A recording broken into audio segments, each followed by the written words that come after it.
ಬೆಳಗ್ಗೆನ ಹಾಳ ಮುಸುಡಿ ಎತ್ಕೊಂಡ ನಾವು ಬಾಳ ಕಡ್ಡಿಗತೆ ಕಾಣ್ಲಾಕತ್ತಿದೀವ್ರಿ. ಅದಕ್ಕ ಒಟ್ಟು ಗಂಡ ಮಕ್ಳು ಬ್ಯೂಟಿ ಪಾರ್ಲರ್ ಹೋಗಿ ಬೆಳಗಾಗಿ ಬರೋನು ಅಂತ ಕಸಿನ್ ನಾವು ಕಟಿಂಗ್ ಶಾಪ್ ಬಂದಿದ್ವು.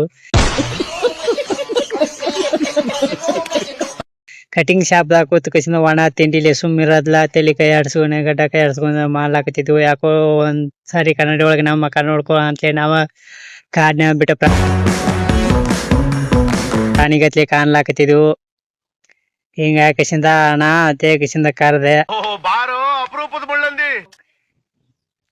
ಅಣ್ಣ ನೋಡಿದ್ರ ಬರ್ಚೇರಿ ಕಟಿಂಗ್ ಮಾಡೋದ್ರೊಳಗ ಫುಲ್ ಬಿಜಿ ಇದ್ದ. ನಂದೊಂದ್ ಚಾನ್ಸ್ ಕೊಡ್ತೀಯಲ್ಲಪ್ಪ ಅಂದ್ರ ತಡಿಯೋ ವೇಟ್ ಮಾಡು ಏನೋ ಕಸ್ಟಮರ್ ಅದಾನು ಅಂತಂದ. ಹಂಗ ನೋಡ್ಕೊತ ಕೂತಿದ್ವು. ಇಲ್ಲೇನೋ ಕಲರ್ ಡಬ್ಬಿ ಇಟ್ಟಿಯಲ್ಲೋ ಅಣ್ಣ ಅಂತಂದಿವು. ಅದು ಕಲರ್ ಡಬ್ಬಿ ಅಲ್ಲ ತಲೆಗೆ ಹಚ್ಕೊಳ್ಳೋದು ಅಂತಂದ. ಅವಂದ ನಾನು ಎಲ್ಲೋ ಡಿಸೈನ್ ಇಟ್ಟಿಲ್ಲ ಅಂದೆ. ಹುಡುಗ ನೋಡ್ರ ಯಾಕೋ ಮುಳ ಅಂದಾಗತ್ತೆ ಒಕ್ಕರ್ಸ್ಲಾಕತ್ತಿದ್ದ.